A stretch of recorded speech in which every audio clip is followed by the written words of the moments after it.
ఓం గణానాం త్వా గణపతిగం వవామహే కవిం కవీనాముపమస్రవస్తమం జ్యేష్ఠరాజం బ్రహ్మణాం బ్రహ్మణస్పత ఆనశృణ్వన్నోతభిస్సేదసాదనం. ఓం గం గణపతే నమః.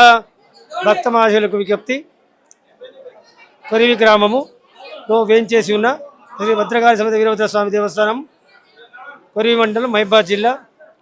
ఈ కొరివిలో వెలిసి ఉన్న వీరభద్రస్వామి యొక్క ప్రత్యేకత, స్వామివారి భక్తులను కొంగు బంగారమై అన్ని వేళలా కాపాడుతూ ఉంటాడు. ముఖ్యంగా ఇక్కడికి వచ్చే భక్తులు సంతానము కోసము మరియు సంపూర్ణ ఆరోగ్యం కోసం వస్తుంటారు. ఇక్కడ విశేష ప్రతిష్ట ఉంటుంది.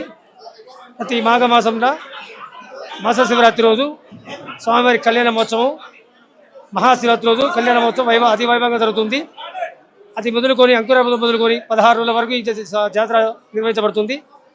తిరిగి మళ్ళీ కార్తీక మాసంలో అదే మహాశివరాత్రి రోజు రక్షపిల్లి కార్యక్రమం ఉంటుంది. ఇక్కడికి భక్తుల సంఖ్యలో పాల్గొంటారు, అభిషేకాలు చేయించుకుంటారు, అమ్మవారి బోనాలు ఉంటాయి. క్రమేణా భక్తులు ఆదివారం సోమవారం బాగా ఇస్తూ ఉంటారు. ముఖ్యంగా హైదరాబాద్, సికింద్రాబాద్ నుంచి చాలా ఎక్కువ భక్తుల రద్దీ బాగుంటుంది దేవస్థానానికి. అలాగే స్వామివారి మహత్యం ఏంటి? మీరు నాకు తెలిసినంత వరకు అయితే ఇప్పుడు నా పెళ్ళైనప్పటి నుంచి 10 ఏళ్ళ నుంచి చూస్తున్నాను, మీరు స్వామివారి గర్భ ఆలయంలోనే మీరు ఉంటారు. ఎలాంటి మహత్యం ఉంది స్వామివారిలో?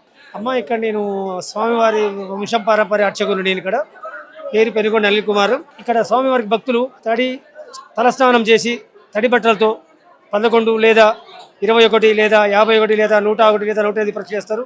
చేసి స్వామికి అభిషేకం చేయించుకొని వెళ్తారు. తప్పకుండా వారి కొరకు స్వామివారు తీరుస్తారు. ఎలాంటి కొరకైనా తీరుస్తూ ఉంటారు. ఆలయ ప్రధాన అర్చకులు పుణ్యమూర్తి గారు మనతో ఉన్నారు. ఇప్పుడు చూస్తున్నట్లయితే మనకు శివరాత్రి సందర్భంగా ఒక 2 రోజుల ముందు బ్రహ్మోత్సవాలు అనేది కూడా నిర్వహించడం జరిగింది. దానికి సంబంధించిన మరికొన్ని విశేషాలు పుణ్యమూర్తి గారితో మాట్లాడి ఇంకొన్ని విశేషాలు తెలుసుకుందాం. నమస్తే సార్. శ్రీ గురుభ్యో నమః. శ్రీ మహాగణాధిపతియే నమః.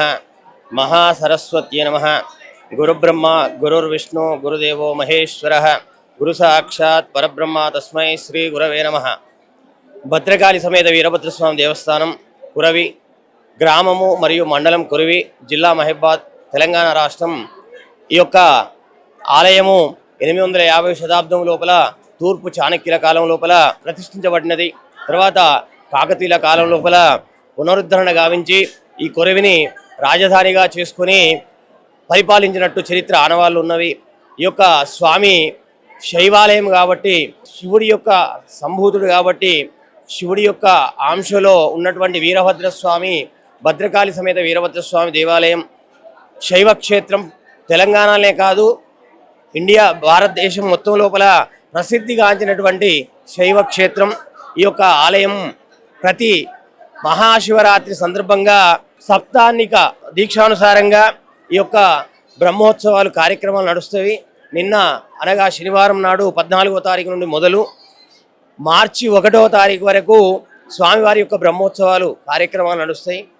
ముందు రోజు అంకురార్పణ, ఈరోజు మహాశివరాత్రి పర్వదిన సమయంలో మధ్యరాత్రి అంటే లింగోద్భవ సమయం లోపల ఆ స్వామివారికి మహాకళ్యాణం అంటే శాంతి కళ్యాణం, లోకక్షేమార్థం, లోక కళ్యాణార్థమై స్వామివారి యొక్క కళ్యాణం జరుగుతుంది. అదేవిధంగా బ్రహ్మోత్సవాలలో భాగంగా మన కొరవి చెరువును, పెద్ద చెరువు లోపల స్వామివారి తెప్పోత్సవ కార్యక్రమం చాలా కన్నుల విందుగా జరుగుతుంది. తర్వాత అదేవిధంగా రథోత్సవము, తర్వాత 16 రోజుల పండుగ. ఈ యొక్క కార్యక్రమాలు మొత్తం 16 రోజులు జరుగుతవి బ్రహ్మోత్సవాలు.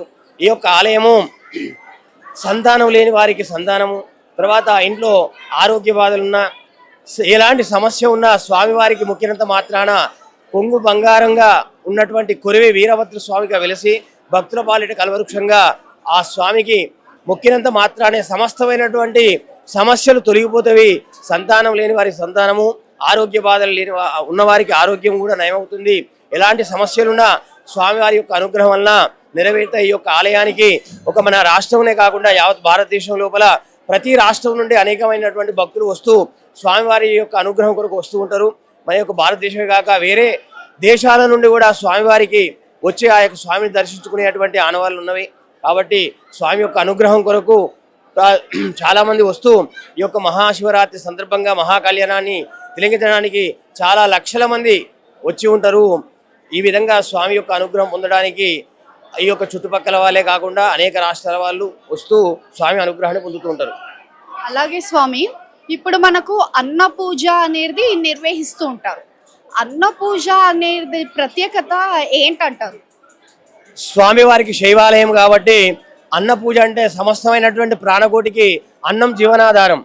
అయితే ఆ యొక్క అన్నంతో స్వామిని అభిషేకించడం వల్ల స్వామికి మనకు ఆకలి బాధలు ఉండకుండా, ఇతి బాధలు ఉండకుండా ఆ స్వామికి నిత్యం ఆహారం అందరికీ ప్రాణకోటికి సమస్తమైనటువంటి ప్రాణకోటికి అన్నం దొరకాలి అనే ఉద్దేశంగా ఆ యొక్క అన్నంతో స్వామివారిని అలంకరించడం జరుగుతుంది. దానినే అన్న పూజగా పిలువబడుతుంది.